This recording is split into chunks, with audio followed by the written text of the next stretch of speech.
What happens when engineering students are asked to truck-proof a mailbox? Yes, I know there are a lot of mailbox stories on here, but I just learned this story from my dad involving my Uncle Dale, family friend who passed away a few months ago.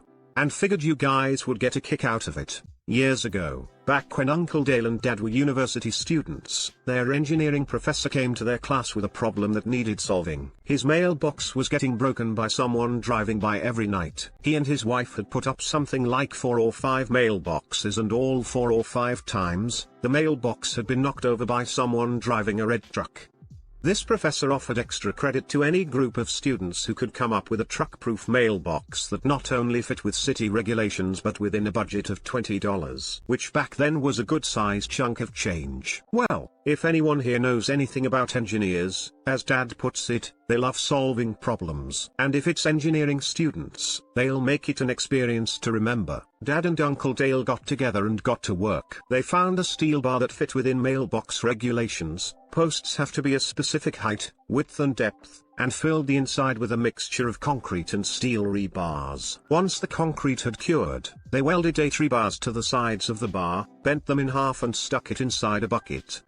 To add extra weight, they filled the bucket with the heaviest rocks they could find. As a finishing touch, they painted it brown and black, to look like wood, and put the ugliest mailbox we could find on sale on top, welding it down for good measure. They brought this monstrosity into class, Moore dragged it because it was so heavy, and told the professor to bury the bucket where the mailbox stood. Since they were the first to turn in their project, the professor agreed to give it a try. That night, the professor and his wife were awoken by a metallic bang, followed by a lot of cursing.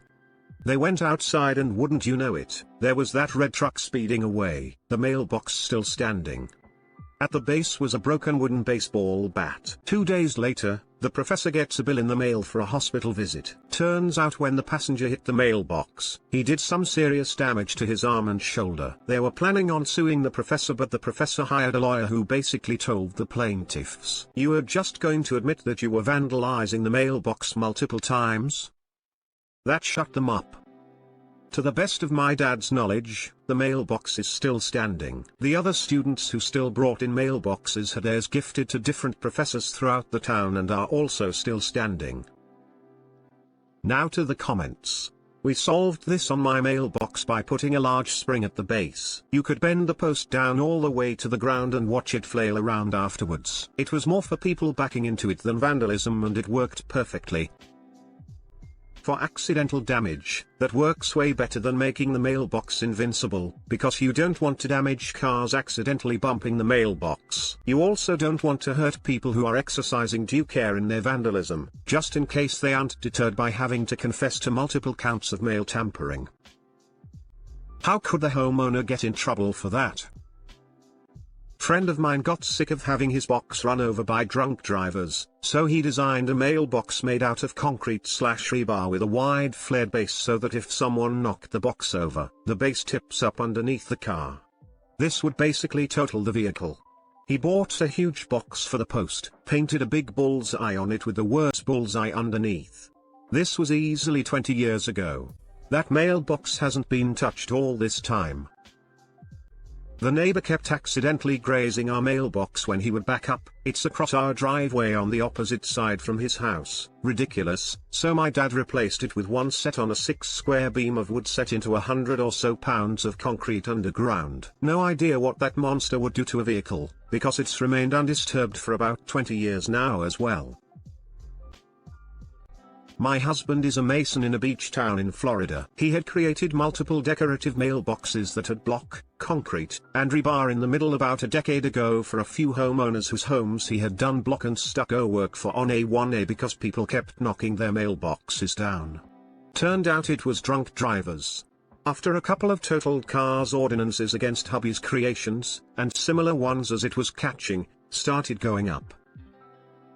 Friend of mine had a similar story, however someone was driving over mailboxes with an old truck instead of using a bat. They engineered a similar design as you described but welded the post to the center as Z-shaped anchor. They buried the Z shape. When the vehicle came by to drive over the mailbox this time, mailbox tipped over, Half of the Z dug into the ground, the other right through the radiator. The vehicle was stopped in its tracks and couldn't leave. The teens that were vandals ditched the vehicle and ran, only to be caught later by the sheriff for hit and run. I have a similar, accidental, revenge story from my childhood. For reasons unknown, someone started hitting my parents' garbage cans with their car every week to knock them over. This was before there were readily available security cameras, and it happened at random times between 1 and 4 a.m. They sat up trying to see who it was several times, never caught them. Filed multiple police reports, nothing was ever done. I can't remember exactly for how long, but definitely over a month. Then one week, after building a new shed, there was a garbage can full of construction debris. Remnants of 2x4s, some cinder blocks, even some leftover cement from building the support pillars. They really took anything you put in the can in the old days. You can probably see where this is going. Around 3 a.m., there was a horrendous crash. We ran outside to see what had happened. The car was nowhere to be seen. The garbage can was still standing upright. There was half of a bumper and pieces of smashed headlight all over the ground. They never came back to reclaim their bumper, and for some strange reason from that day forward the cans were unmolested. My dad found our garbage man's wallet with his union card and $400 or $700 in it. 2 days later he got up early and handed the man his stuff, and he was so thankful. From that day on we could throw out a baby grand piano and it would have been taken.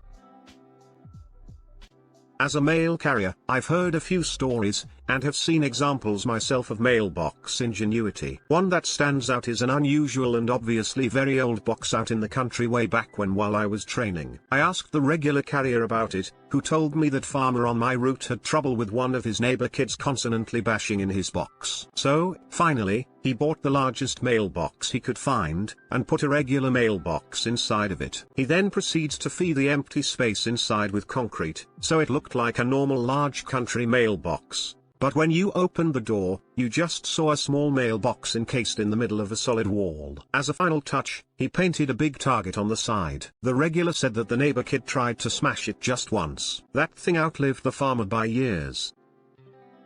OP replied, as a final touch, he painted a big target on the side. All that's missing is Clint Eastwood saying "Come get me, you dummies, come on. I dare you."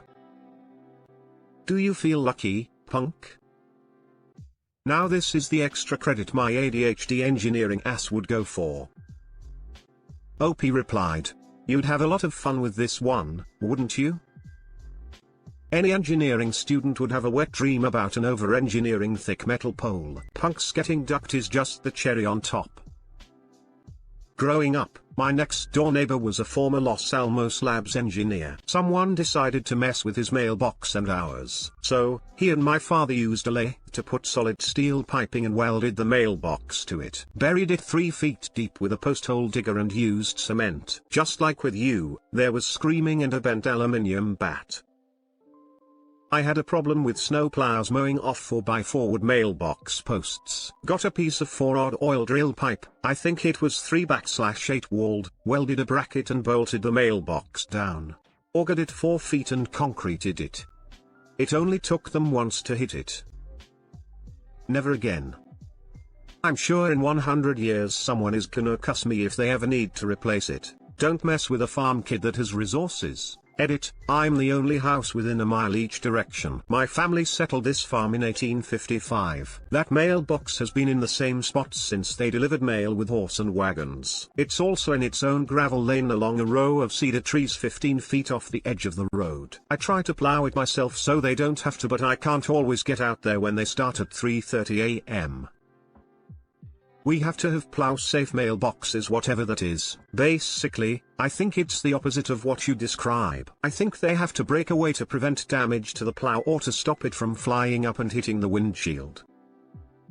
Buy a plow marker, epoxy it to the top of the mailbox with reflectors all over it, and then make any USPS-approved rural mailbox you like, including fortified. Bonus, if they report hitting it, they're generally also responsible for financially repairing the damage, and with the markings so thorough there's no argument about it being visible and avoidable.